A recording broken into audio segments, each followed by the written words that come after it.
मौनं व्याख्या प्रकटितपरब्रह्मतत्त्वं युवानं वसिष्ठान्तेवसदृशीगणैः आवृतं ब्रह्मनिष्ठैः आचार्येन्द्रं करकलितचिन्मुद्रमानन्दमूर्तिं स्वात्मा रामं मुदितवदनं दक्षिणामूर्तिमीडे। वटविटपि समीपे भूमिभागे निषण्णं सकलमुनिजनानां ज्ञानदातारमारात् त्रिभुवनगुरुमीशं दक्षिणामूर्तिदेवं जननमरणदुःखच्छेददक्षं नमामि। चित्रं वटतरोर्मूले वृद्धा शिष्या गुरुर्युवा गुरोस्तु मौनं व्याख्यानं शिष्यास्तुच्छिन्नसंशयाः निधये सर्वविद्यानां भिषजे भवरोगिणां गुरवे सर्वलोकानां दक्षिणामूर्तये नमः। ॐ नमः प्रणवार्थाय शुद्धज्ञानैकमूर्तये निर्मलाय प्रशान्ताय दक्षिणामूर्तये नमः। ईश्वरो गुरुरात्मेति मूर्तिभेदविभागिने व्योमवद्व्याप्तदेहाय दक्षिणामूर्तये नमः। ॐ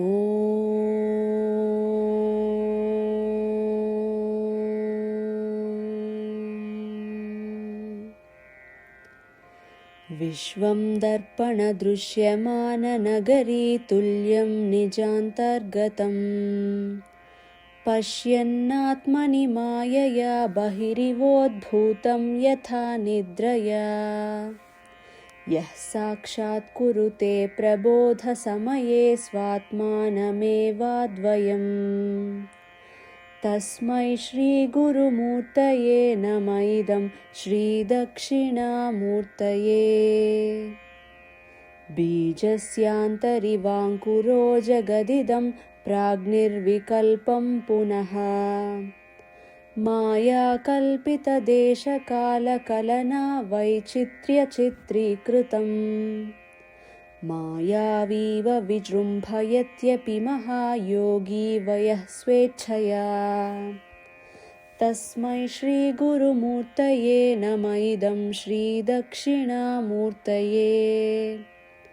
यस्यैव स्फुरणं सदात्मकमसत्कल्पार्धगं भासते साक्षात् तत्त्वमसीति वेदवचसा यो बोधयत्याश्रितान् यत्साक्षात्करणाद् भवेन्न पुनरावृत्तिर्भवाम्भोनिधौ तस्मै श्रीगुरुमूर्तये नम इदं श्रीदक्षिणामूर्तये।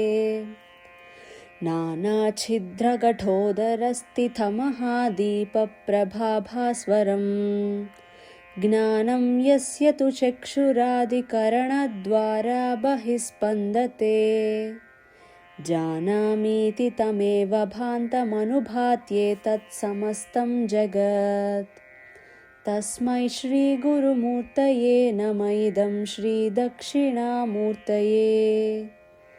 देहं प्राणमपीन्द्रियाण्यपि चलां बुद्धिं च शून्यं विदुः स्त्रीबालान्धजडोपमास्त्वहमिति भ्रान्ता भृशं वादिनः मायाशक्तिविलासकल्पितमहाव्यामोहसंहारिणे तस्मै श्रीगुरुमूर्तये नमः इदं श्रीदक्षिणामूर्तये।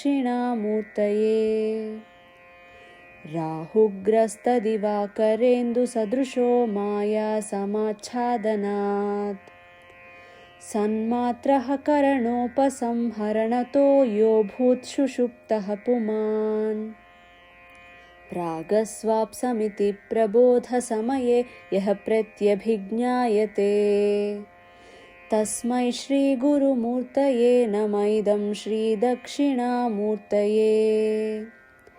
बाल्यादिष्वपि जाग्रदादिषु तथा सर्वास्वस्थास्वपि व्यावृत्तास्वनुवर्तमानमहमित्यन्तः स्फुरन्तं सदा स्वात्मानं प्रकटीकरोति भजतां यो मुद्रया भद्रया। तस्मै श्रीगुरुमूर्तये नमः इदं श्रीदक्षिणामूर्तये। विश्वं पश्यति कार्यकारणतया स्वस्वामिसम्बन्धतः शिष्याचार्यतया तथैव पितृपुत्राद्यात्मना भेदतः स्वप्ने जाग्रति वा य एष पुरुषो माया परिभ्रामितः तस्मै श्रीगुरुमूर्तये नमः इदं श्रीदक्षिणामूर्तये। भूरम्भांस्यनलो नीलोऽम्बरमहर्नाथो हिमांशुः पुमान् इत्याभाति चराचरात्मकमिदं यस्यैव मूर्त्यष्टकम् नान्यत् किञ्चन विद्यते विमृशतां यस्मात् परस्माद्विभोः। तस्मै श्रीगुरुमूर्तये नमः इदं श्रीदक्षिणामूर्तये।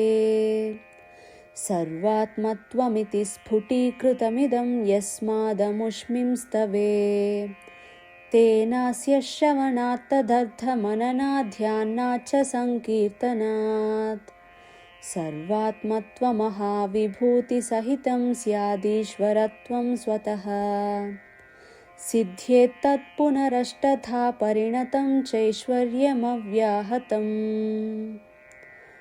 ॐ